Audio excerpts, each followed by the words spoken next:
Hi, I'm Ted Wolf, presented by GuideWise. Welcome to the Implementors podcast, where we connect you to the stories and insights of people who have mastered implementation. Why? Because ideas are easy, but implementation is hard. Join us as we uncover the secrets of successful implementation so you can conquer your implementation struggles. Welcome to the Implementors podcast presented by GuideWise, where we focus on the topic of implementation because ideas are easy, but implementation is hard. Today, my guest is Shaurya Saluja. He's the co-founder and CEO of Fleet Labs in San Francisco. And what are they doing? They're pioneering sustainable commuting solutions. Welcome, Shaurya. Thank you, Ted, for having us. We're excited to be here. Shaurya, let's start, if we can, by defining the concept of the business. You're a pioneer, you say. Tell us about how you're a pioneer in this particular space. That's a very good word, pioneering. As you mentioned, the way we look at it, it's really about helping people see a new way of doing things, right? And the idea of having things that are happening in a specific way in a specific industry. For us, we're tackling transportation and commuting. There are a lot of ways to get from A to B.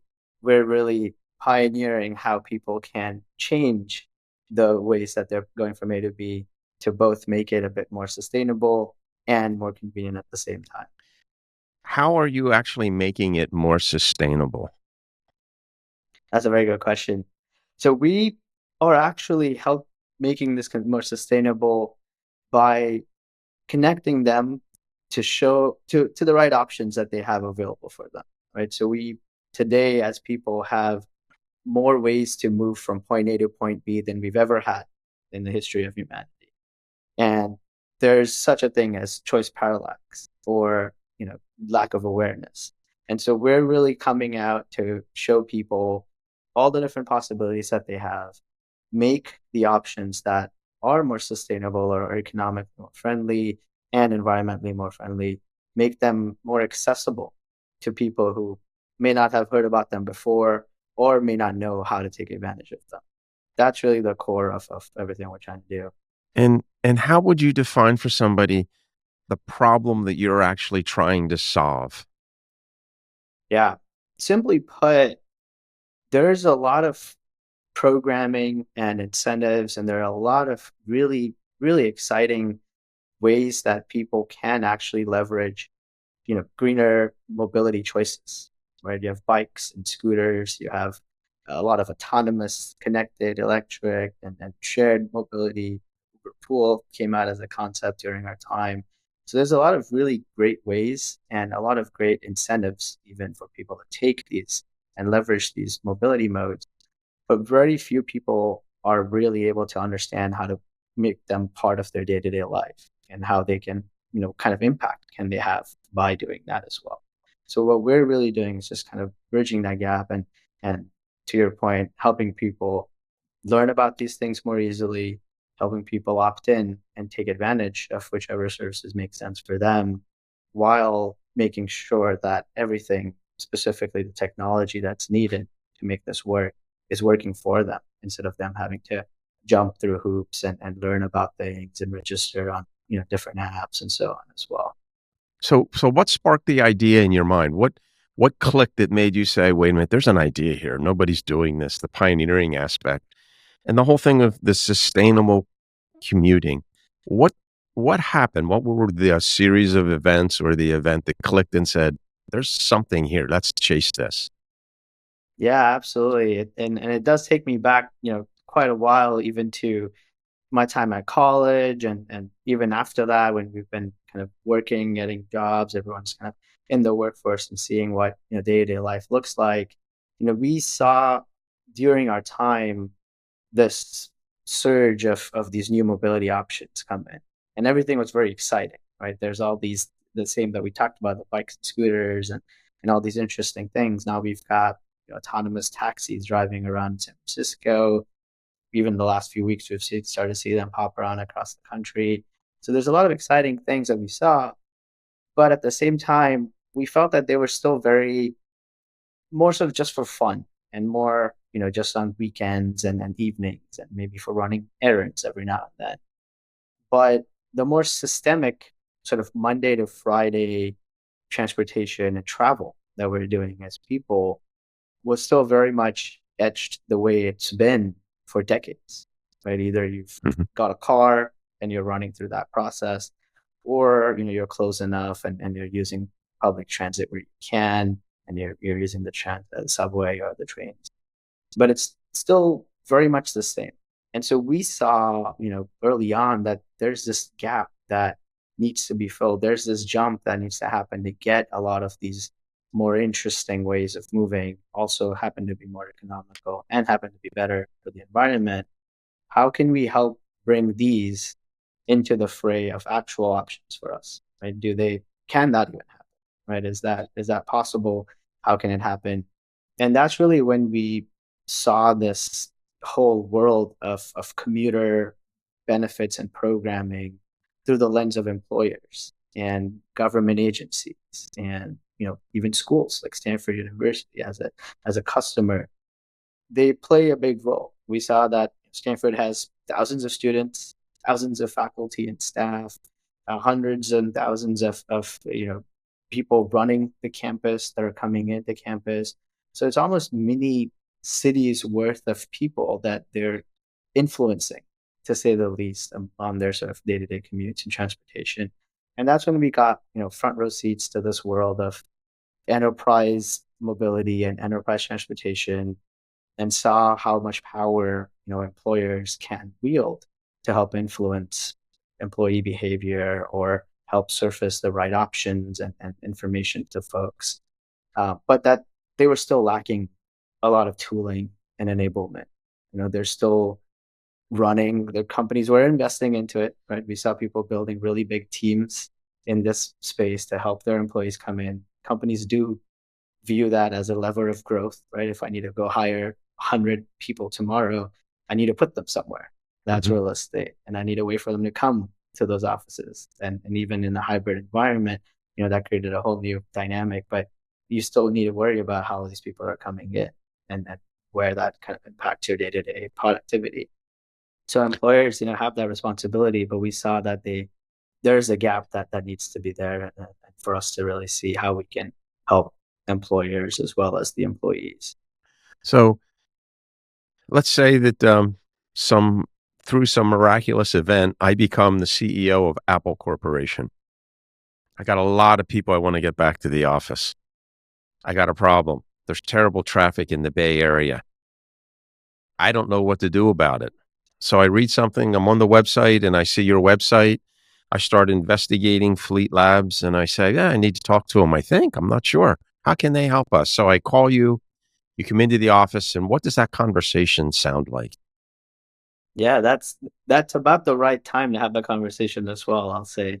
And it is actually that time where we're in this, we've been through a lot of many different pivots and a lot of different angles that you try as a business to see where you can drive the most impact the fastest. Coming out of the pandemic, we've been part of these return to office conversations Hmm. for a while now, and then we've seen a few different waves of those come and go. But I will say that this by far is the strongest and biggest push that we've seen, since last year, with not just the return to office, bringing questions like yours that I need to bring my employees back. There's a lot more enforcement and mandating happening now to Hmm. not just encourage people back, but the little carrot and stick approach of you have to come back now.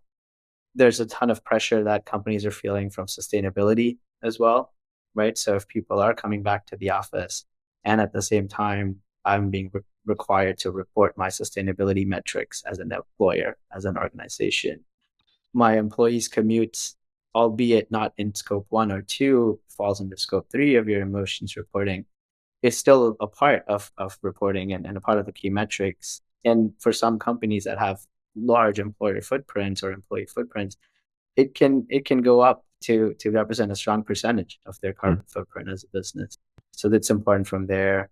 And then the government compliance has also really kicked in. So we've seen from last year, large companies are being mandated, even as soon as last week, we had, San Francisco, the governing authority that enforces compliance on programs like this. They celebrated a 10-year, decade anniversary of our compliance laws have been around for 10 years, but they kind of admitted that it's been a bit more complacent, and we cut employers a lot of slack, especially coming through the pandemic, which is Hmm. completely understandable. But now, we really want you guys to get compliant and really, start to almost send them letters of non-compliance. Hey, what are you doing? You need to help your employees come to the office, run these programs that encourage, better behavior. And where does Fleet Labs fit into that solution then? How do you help them? Yeah, absolutely. So, those are all the things that's causing people to come to the table. And that's really the core point of interaction when they come to us. There's luckily there aren't too many, you know, many options on how can I tackle commuting for my employees, right? Either it's companies that have teams in-house that are going out and running programs themselves, or they're coming to understand, how can I even start this from scratch or improve what I was doing. And that's really how we start when we sit down, with an employer that comes to us. Hey, I'm looking at bringing people back to the office. I want to ease them into it, or I need to reactivate some programs that I was running pre-pandemic. I need to now turn them on again. That's where we're really able to go in, see where your workforce is, right? Where your employees live, where your offices are, and we're able to make sure that you at least run the programs that you need to for compliance. Right? Let's check that box off, but let's do that in an effective way as well. So we found a way to really drive strong adoption and traction for employees, even part of this post-pandemic reactivation time. So we'll help them run, make sure that you're running at least the bare minimum required, but we'll also go in and see what else can you do for your employees to help them, run more interesting programs that encourage different behavior, right? So if you wanted to also bring options like bikes and scooters, right? And we'll work with them on this. So when you say, I want to bring back these 100,000 employees to my offices, what can I do? We take all that information and we automatically figure out what are the best combination of commuter programs and services that should be made available to your employees. And then we help them set that up and run it as well. Right. And this So, is a mhm. If I again, I'm Tim Cook and I'm at Apple. Do you actually then sit down and say, here's the excuse me, the bus lines that they need to take, and then they can hop on a scooter and go from point A to point B and get into your office? Or do you actually help them configure and maybe lease buses to bring them in? Or if they're on the other side of the bay and they're in Oakland, hey, we've got these ferries that can bring them over, and we're taking care of all those logistics for you. We'll line everything up, and here's what your monthly bill is for that. Yeah, it's actually a combination of the two, but you're in the right direction there exactly. So, there's our biggest and most sort of impactful program right now is this pre-tax commuter benefit program, which is where both employees and employers can take a portion of whatever they're spending on their commuting and save taxes on that, right? Which Hmm. is just part of the baseline. That's a IRS level national program. Anybody with a W-2 is eligible for it, but it's just been painful to administer and run and manage that program. So we've made it really easy to, flip that program on, both for administrators and for commuters who are coming back and trying to start spending on commuting. And that was a big part of the pushback that employers have been getting, right? Employees have to restart commuting. They got used to staying at home and not having to spend on that. So it can be set up a way that it's almost a win-win program where, whatever you're spending, you're saving money on that from taxes. Employers also save money because, now the taxable income's gone down, so you're paying less payroll taxes, and everybody likes to save tax wherever they can. So this is, that's a big one, and that also is a program that we've seen is applicable to everybody, not just the Apples. You're coming to me with potential bus plans, and we saw that earlier on. We were, when we initially got our start, we were working with transportation teams at large companies like the Apples of the world, but that have a lot of resources and a lot of programs, and they've already invested and are currently investing a lot. But we saw that the transportation and commuting problem actually affects everybody, right? The freeways are full of people driving to smaller companies and still getting stuck in traffic. So how can we really bring some of these powers and some of these programming that the Apples and Googles and Stanfords of the world have available to even, 50-person companies or 100-person or a law firm or a construction company, right? People still have to commute. And that's a big part of what our proposition, became, because we saw that we can actually leverage technology to bring, not only help the big companies run their programs more efficiently, which is the category that you spoke about. It'll help me figure out which programs make sense, like whether it's buses, bikes, scooters, it's parking programs or parking disincentives, transit passes. Figure out what program I need, help me manage it in one place, run it smoothly in one place, make it easy for my employees to find it. And that's a big part of adoption, is really making it easy and accessible, right? But can we also, while we're doing this for the large companies, can we take versions of these programs and make them, even accessible to small companies that can now get those same superpowers? So let's say then that again, some through miraculous event, I have a 300 employee manufacturing company. I have to get people here all the time because we're manufacturing and we're around the clock, 3 shifts around the clock, 7 days a week. And I'm having some problems because not just traffic, people commuting long distances, and maybe their life is such that they can't afford new cars every 2 years and things like that. How do you come in and help that person? You identify the program. Here's buses they can bring in and whatever. Here's the costs of doing that. But then do you administer the program also for them, or do you turn that over to the company to administer the program? So we will do everything from the employer side and the employee side, right? So we come sit on their side of the table, where we're integrating into their data sources, into their, HR systems, understanding where these workers are coming from, what the shift schedules look like, what their current sort of timelines and travel looks like. So we're able to do all of that. And then we become that conduit, that sort of middle person between the employer and their needs for their employees, and this growing supply of all the different ways that people can move from A to B, Mhm. right? So we become that central point of connection, and that saves, that employer from one having to, let me go first use one tool, one service to set up this pre-tax program, which is not compliant. Now let me go and see what, buses could look like to help my employees. Then I'm going to go, do an RFP, talk to 10, 15 vendors, compare these things, run a process. If I want to do bikes and scooters, which of these colored bikes and scooter services make sense for me? I had to go set up accounts at each of them and juggle them. And slowly I'm, logging into 10 portals every month, juggling different invoices. And that it's a constant struggle of the people we work with, and people in HR, because they want to do as much as they can for that person that is commuting, because they're only coming and doing that commute for you to come to Right. work and work for you. And they want to do as much as they can empathetically as well. But they know that for every new benefit or option they put in front, there's a ton of this lagging, admin that they have to do. And on top of that, to make that effective, I really have to go out and educate people on, really make sure that the adoption comes in and they understand these options are available. And when is it too many options, right? Nobody's using any of them. So there's all these dynamics that you're playing with, and we come and help them really centralize and streamline that, right? So streamlining everything from an admin perspective, centralizing access to all these programming and management, and then partnerships, everything in one place. And even convenience is a huge one for us, right? We're used to a lot of convenience in our day-to-day life now with technology. Everyone's got smartphone, we've got, smart watches, and it's everywhere. And we're used to this convenience.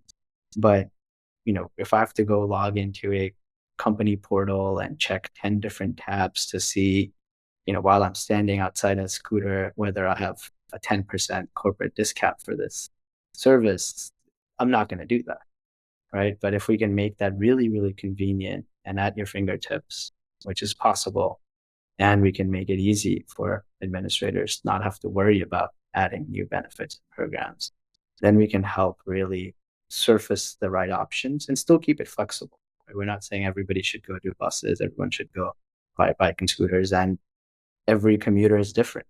right? The people that you identified. Sometimes you just live too far from a transit or any other service, and you have to drive, which we understand completely. Right? We want to first help the people that can take advantage of better and more convenient and healthier ways of moving. Let's help them immediately and see what else can we set up to help us broaden that reach and sort of impact as well. Is your primary target market, if you will, or client then bigger cities, bigger city organizations versus out in the country, the county? Yeah, I think it's fair to say that. And a bigger driver towards that is really the fact that that's where the transportation bottlenecks and problems are also the most amplified, right? People getting stuck and getting bogged down by being stuck in traffic is very high.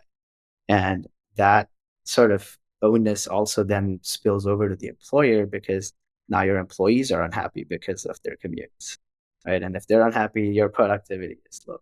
If your productivity is lower, your business is not growing as much as you want, right? So that whole, the backbone of people movement within cities is also where that consolidation of people coming together. The problem is a lot more bottleneck, but also where the investment of doing something about it is a lot more blatant in your face as well.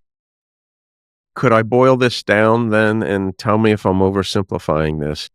What you're really doing is going in and saying, here's how you can use public transportation to lower your carbon footprint, take advantage of tax incentives, making it easier for your employees to actually commute and come into the office. And we take care of all the administration. We figure it out. We help you get your contracts in place. And then we do the administration for you, the administering of the program and communicating and things like that. And we just take that entire problem off your shoulders and we can do it for you very effectively.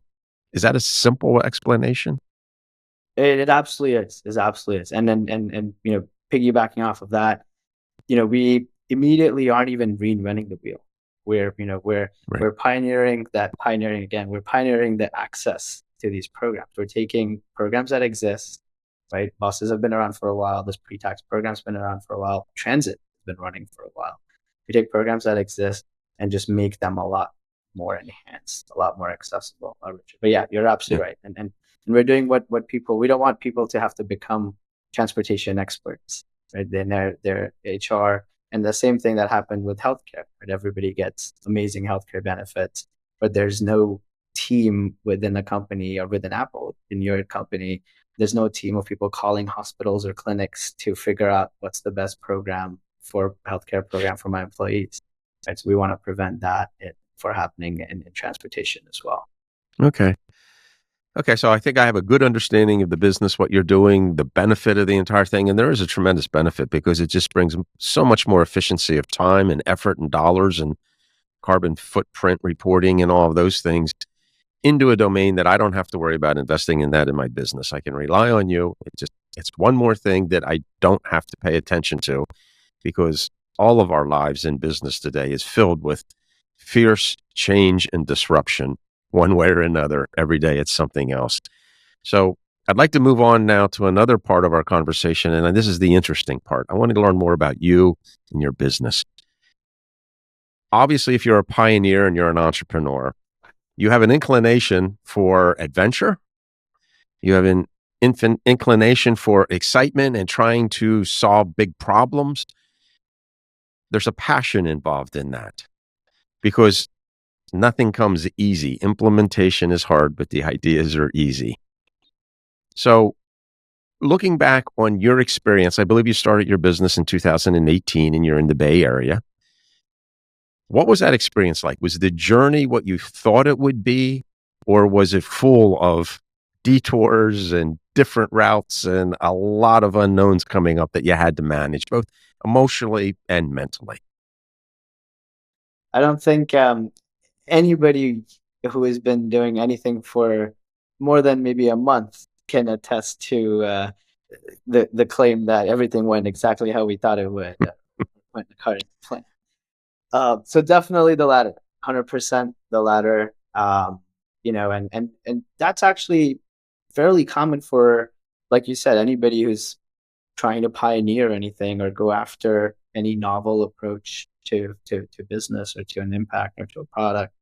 Um, and that's the general case. I think, in our world and the timeline that you brought up as well, not just were there the inherent challenges of building something new and building a new business, but we all, and all of us included, had to also navigate this new whole dimension of unknowns with the COVID pandemic Yeah. Okay. timeline, right? And that obviously affected our lives day to day, ubiquitously, everybody. But it also did shake the tree of transportation specifically quite aggressively too. Like Mhm. we saw a lot of commuting come to a standstill for a significant amount of time. And there were some good highlights to that. People were happier to see more birds out, water was cleaner in Venice. Like we saw some really interesting, snippets of what the world could look like without everybody driving every day and feeling that angst of commuting. Um, but that entire realm brought its own level of obstacles and hurdles and jumps that we had to tackle in addition to just, building a new business and startup. So it was definitely a big roller coaster, storm, tornado, all in one, adventure to say the least. Okay, so let's dive into one experience here. You're starting a business, you're getting some footing. It's 2018, you started, it's an idea. So now all of a sudden you start getting a couple of contracts. You see, okay, this solution does work. This idea does seem to work. But in the distance, you're hearing that, gee, in China, there's some people getting sick. And then you hear New York City, there really people are calling off. And you're sitting there at night with your co-founders, your employees, and saying, what's going on here? And you see this wave starting to come in. And all of a sudden, the government says, shut down your business. Whether you want to or not, you're shutting down your business unless you have a dire necessity type of product or service that you're offering. What emotions did you feel and those around you in the business as that wave of uncertainty and shutdown started to come through? What was the emotional experience like? Yeah, that's a very good point. And just you walking through that timeline really did put me back in exactly, that moment in time. So it is getting a lot more uh easier to relate and remember the emotions now that I'm Hmm. I'm sitting back in that time travel we just did. It was exactly that. We, walking through, we had kicked things off. We got some quick traction going, improving some points, and we were really excited about the direction we were building momentum towards. This is, 2019 as well, going into early 2020, in fact. And I actually remember we even did, a quick, small round of financing at the early onset of 2020, and I even remember the last, check coming in, last wire coming in. And really a week after that, we were all at that standstill moment. It was, early Feb, March, and you were right. We saw inklings of something happening, but it was very much, there's this news, there's stuff outside. As a lot of founders normally do, you kind of have to throw the blinders on at times and just, focus on what's in front of you. And we did that until you couldn't ignore it anymore. And it was just an actual pause for everybody coming in. And yeah, I mean, tactically for us, we really had to pause and think about everything. Right. I think the only saving grace was that we hadn't started to scale aggressively, you know, get a big office lease, hire 50 people like the month before, right? And then you're sitting there really having to think, but now you have this massive onus to think very quickly and massive burden to react. I think emotionally, it was definitely a bit of a wreck for sure. I think, to say that uh, you were stumped, you were really kind of feeling that everything that you've been working towards is now, moot. Like it's you're kind of starting from square one. You really have to analyze what this looks like. Right. Initially, it was a very much a, hey, let's pause and see. There was a bit of that waiting game. I think in the early phase when we were still going through the first wave, and even a couple months into it, we were very anxious. Everyone's really kind of thinking through what to do. We were being proactive from our end, and and that was part of the positive, I think, aspect of things. Like there's a lot of angst, there's a lot of uncertainty, which we're used to dealing with as founders. We do that on a day to day. Even if there wasn't a pandemic, I'm uncertain as a new founder of a new business what this business will look like a month from now, what I'm doing 2 months from now.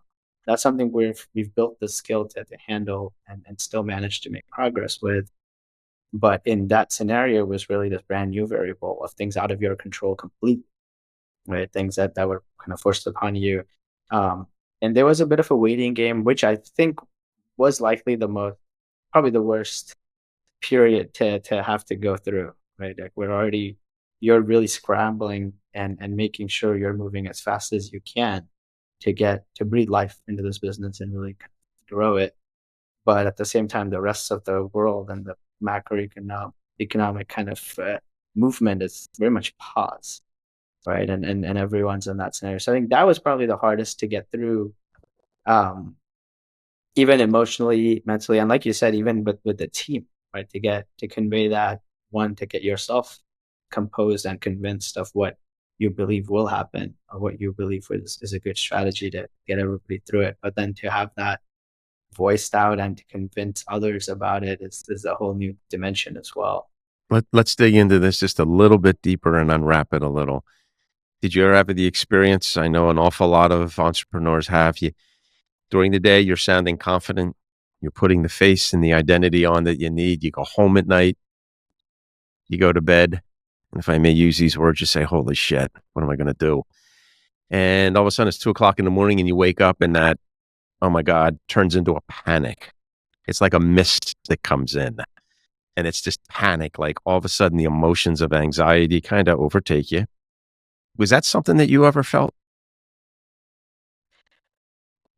That sounds pretty intense, but I do think a version of that for sure. Okay. I think the concept behind that 100%. Like you are the biggest champion of the business at any point in time. Right? That has to be your job, whether it's with your employees, whether it's with the customer, whoever you're dealing with. You have to, at the very core, believe what you're working on and be almost delusionally optimistic that this is going to work, right? And then I love that that term, by the way. it's Delusionally optimistic. It's good. I think it came to me a while back, but it really became part of the core. And whenever I had to justify something, it felt easy to be like, no, this is the only way it's going to get done, and it's fine. You can mark it off to that attribute. But I think that's a core skill to help you really keep driving, right? Persistence and kind of going at all odds is important. So when you felt those moments of anxiety, things were out of your control, you didn't know how to bring them back in.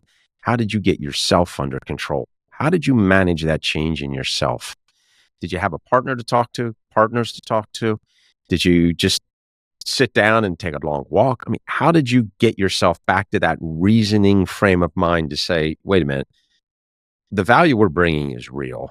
There is a need. This is a temporary bump in the road. How did you get yourself back to that sane, if you will, balanced measure of reason and emotion? Mm.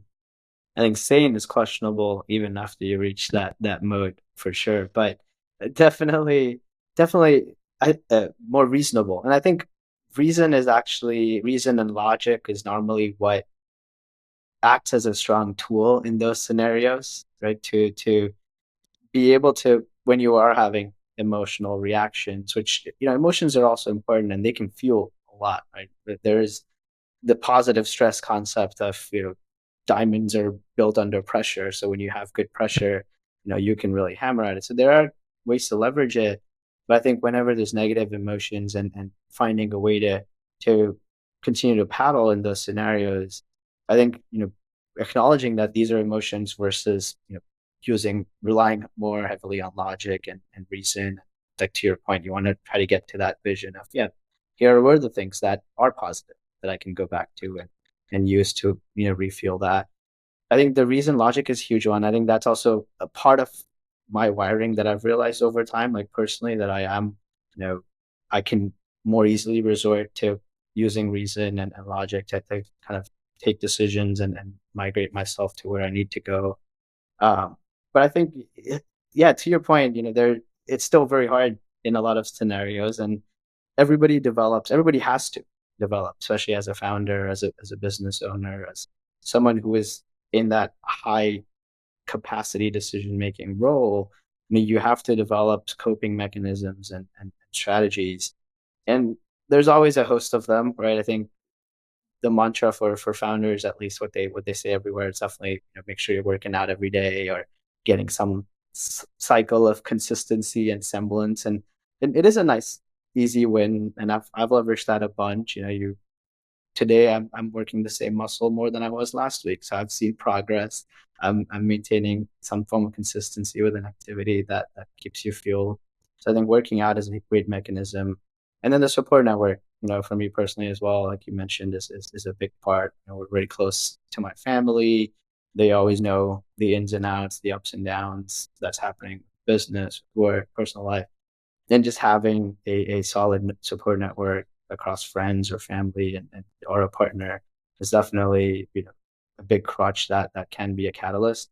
But at the end of the day, it still has to come. I think it still has to be an internal calibration, an internal system, and all of these things can help you make that path easier. But I think a lot of it is still rests on you kind of recognizing, realizing, and navigating. Well, my congratulations to you because you've articulated how you would deal with those high anxiety type of situations. And not a lot of people can articulate it like that. You say, hey, physical exercise, family support system is important. Talking to myself, knowing I have to get to reason and out of emotion. That's very valuable for other entrepreneurs and business owners to recognize because we all go through that, but not all of us know how to get out of it or manage through that. And then in turn, by doing that, you manage your employees in that way. Because let's face it, if you have uncertainty and anxiety, emotions are contagious. They have them too. And they're relying on you to make the decisions that keep them safe. So those same, I'm going to say, support mechanisms to keep them balanced between rational reasoning and emotion are really what you drive to get change put in place. So my congratulations for articulating that the way you have. I would ask then, what experiences in your life, in your background, your family, helped you plant that seed so you could see this is what I need to do to get through this real rough patch in life that I'm going through right now? Any outstanding events that you could look at and say, well, these were important triggers and they kind of framed my beliefs and how I deal. Here was a role model I had that taught me how to deal with certain situations. Yeah, it's quite a good question, and I think, had I known we were gonna, dig into a deeper therapy session, I probably would have spent a bit more time thinking through it. But even on the spot, no, and I think this is a very good way to think about it. I think there definitely has been a lot of influence. I think a lot of how people grow up and parts of the core memories and core experiences that define folks really do dictate how they think, what mental framework they have, and what they end up kind of partaking in, and how much risk taking appetite they have. For me, even thinking that I could just go, work on a business, work on a brand new idea, build a startup, to kind of do what I want to do, came also, I'm pretty sure, from my parents. Watching them take a lot of risks as a family with us together, and well before I understood what we were doing. Right? I think when I got older, and then I actually did have conversations with them about, hey, how did you guys think about this move? Or we moved on a lot as a family. We did a lot of different interesting. We were curious. We'd always go explore different places. We travel a lot, and there were a lot of these decisions that we were obviously included as a package, me and my younger brother. But as I got older, I asked them a lot about how this decision making happened and started to understand. I mean, some of it was just natural instinct, even for them, and they weren't even able to articulate or tell me how I can think about that so I can recreate that. Let's say, for my kids, or for how to think about that for the future. But I think they were definitely big influences in my life. I think us as a family going through hard times or going through tricky moments, like you said, whenever you've seen, you know, we learn from doing as people, right? We can read as much as we want. We can watch and see, like learn as much as we want from other secondary sources. But, until you've gone and really, touched the stove and gotten burned, you know it's hot, but you'll still go do it, right? Until we have that immediate feedback. So I think your point is exactly right. I think the experiences that have shown us getting through tougher times, which in my case did involve the support network, family, and that sort of encouragement got us through previous times, and it automatically became a formula for me to know that this works. So when I'm in a harder time, I can go rely on this data point, and I know that that has helped me before. There's strong reason that it should help me in this new scenario as well. This is excellent. Let's move this now into the business going in to the future.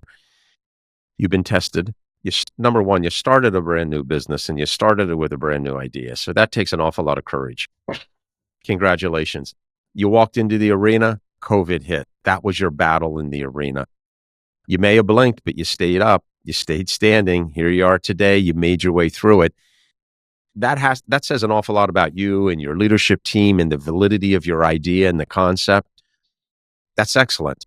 So now it's time to start, I'm going to say, scaling your business. All the lessons that you learned, you walked through COVID, you were in the arena and you weren't an observer. You were the participant, the person in that arena, and you went through those times. So now, how are you using all that knowledge that you gained, everything that you learned? How are you using that to build your business? And in particular, how are you using it to frame your culture? What is your culture like that you want to develop? And what kind of people would be attracted to that culture in your mind? That's a great question, and I think even constantly, like this is definitely us one point in time, reflecting and looking back. But I think we at any moment in time are a summation of all the experiences up until that moment, right? Even week over week, like stuff that happened, a few weeks ago is likely influencing me in whichever way today. Uh, and to your point, going through all of those more key and pivotal moments and timelines has definitely had a big role in where we are today. It even me as personal, where I am today and what I'm able to do. And I feel very fortunate to be sitting here having this conversation and have a brilliant team that we're building, great solution, a great problem that we're really able to solve and bring to life for the world. So I feel, at a high level, and that's also another coping mechanism I've used a lot, go back to the higher level when the small bumps on the road are feeling a bit too bumpy or it's getting too much. You go up to the bird watching you on that road and see that literal bird's eye view, and you're happy about the road, the path that you're on.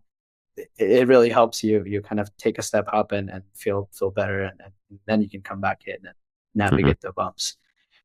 But I think that's a big part of how we, where we are, and that's part of the culture. I think to your point, it's a bit harder to see when you're in there and navigating, right? You're playing the survival game coming out of the pandemic. We're finding every which way to keep moving forward.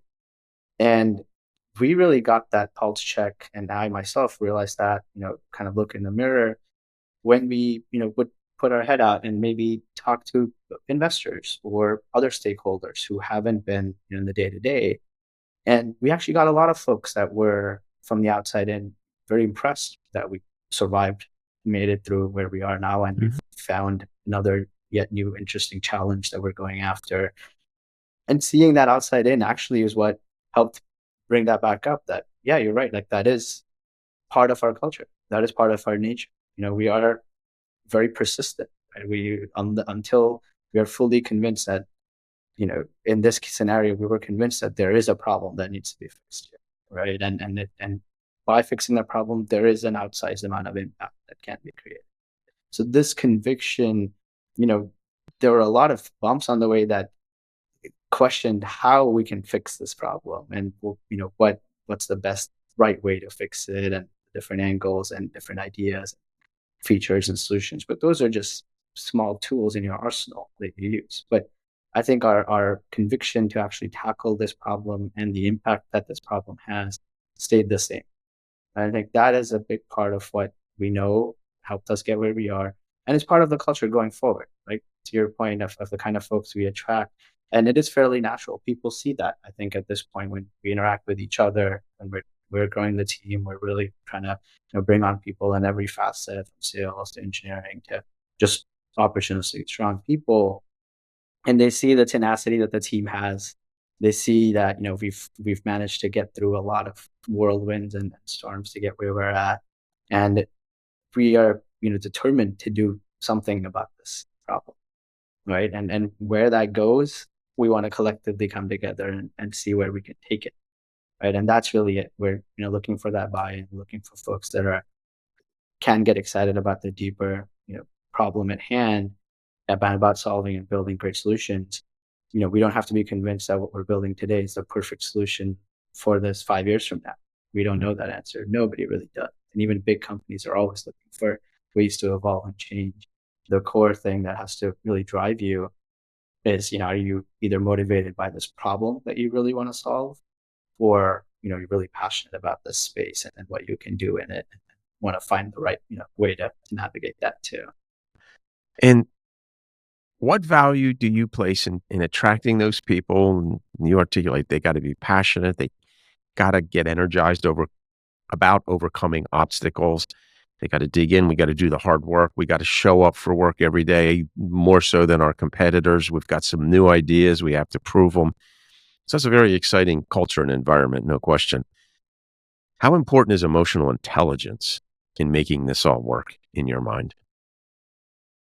Oh, I think it's quite important, especially at the earlier stages, right? At the foundational stages, at the early leadership level. I think it is a very vital part of what will help you succeed in this environment.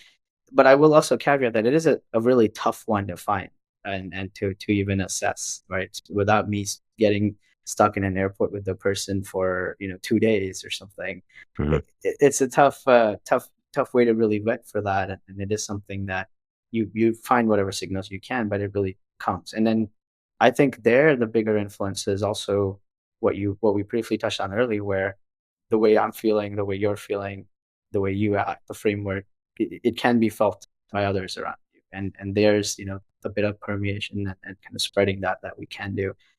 But I think it is very important because of the uncertainty that's involved in those stages, right? And the conviction that's needed. So understanding, small hits and misses don't knock you off fully, right? Like if you're and when you're getting sales, for example, that's a very ruthless space to be in, right? You're going to get 100 no's, maybe 1,000 no's before you get the first yes, and you have to have very high level of EQ to that effect, and almost be convinced that not one no is not going to change my entire thinking about this, and it's going to knock out my week or my afternoon, right? So I think it is a very vital attribute, and a lot more impactful at the earlier stages and sort of the startup or economic the culture of a team as well. Hmm. Looking now at the future, putting it all together, you've got goals. You get feedback that explains how you're doing. Your goals, in effect, direct what you're doing. You get someone's emotion and EQ involved because emotions drive performance. You put your ecosystem in place, is what we call that. Those three things: your goals, your emotional temperament, managing and guiding that, along with all the feedback coming in. What's the future look like for you, Shaurya, and Fleet organization? Yeah, I think no, that's a very good question. I think the future looks really exciting for us and for myself. I think we've, to your point, made it through a lot of interesting times, to say the least, and it's only gotten us more fired up about everything that we're doing, about everything that we believe in, and the timing aspect, which has always been out of your control. You're building a business, there's things that you do right, and then there's all the other things that are not in your control that you don't have in timing. market, the economy, all these things are much more out of your control. And for us, it just since about last year, everything just seems to starting to kind of fit in the right way. We're really starting to see a convergence of different waves and different needs and demands, and that's really what's the most exciting for us, where we finally feel like we're not fighting against the tide, but we're really riding this, surfing this tide, and it's really up to us to see where we can take this. So we're really pumped, and we know there's a lot of work to be done. Yeah, man, I think you're gonna have a lot of success in your future, Shaurya. You've got some really, really good concepts that you're bringing down to earth. People can understand them. You're providing a good service, just not producing revenue, but I mean, it's benefiting communities and affecting individuals in their lives. So I think you got a lot of good things ahead of you, and I think you're a very smart person, and you've learned to navigate some of the worst detours and disruptions that we've ever had. So my congratulations to you. If somebody wants to talk to you, they want to get in touch with you, they want to apply for a job, what's the best way to get in touch with you? I would say, my inbox is always open. Hit me up on LinkedIn. Look at our company. Where movewithfleet.com. Go to our website. You can learn a little bit more about us. But you definitely feel free to reach out to me. You can even email me directly, Shaurya at movewithfleet.com, or connect with me on LinkedIn or the website. But we're always looking to hear from folks that are excited about what we're doing and want to be part of it in whatever capacity. Well, you've got me excited, and I'd love to be a part of it because I'd love to talk to you again in the future and just monitor your progress and report on your progress. So, Shari, I want to thank you for your time. It's been a really interesting conversation, and I know I've learned a lot. You've educated me, and I think you've done the same for a lot of our listeners. So I appreciate your time and your input, and very excited to see what you do in the future. Thanks, Ted. No, it's been an absolute pleasure to be here, and very thoughtful conversation. I'm sure I'm going to have a few more lingering thoughts that'll creep up closer to bedtime, and but it's been a very good and refreshing conversation to have. Thank you. Best of luck in the future. Thank you. Appreciate it. You too.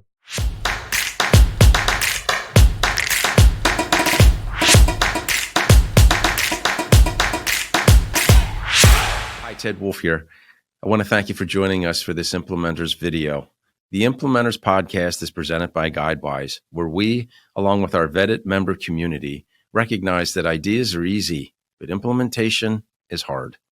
To learn more about getting things done with GuideWise, please visit us at guidewise.io. And to conquer your implementation struggles, please like and share this video and subscribe to our channel. Happy implementing.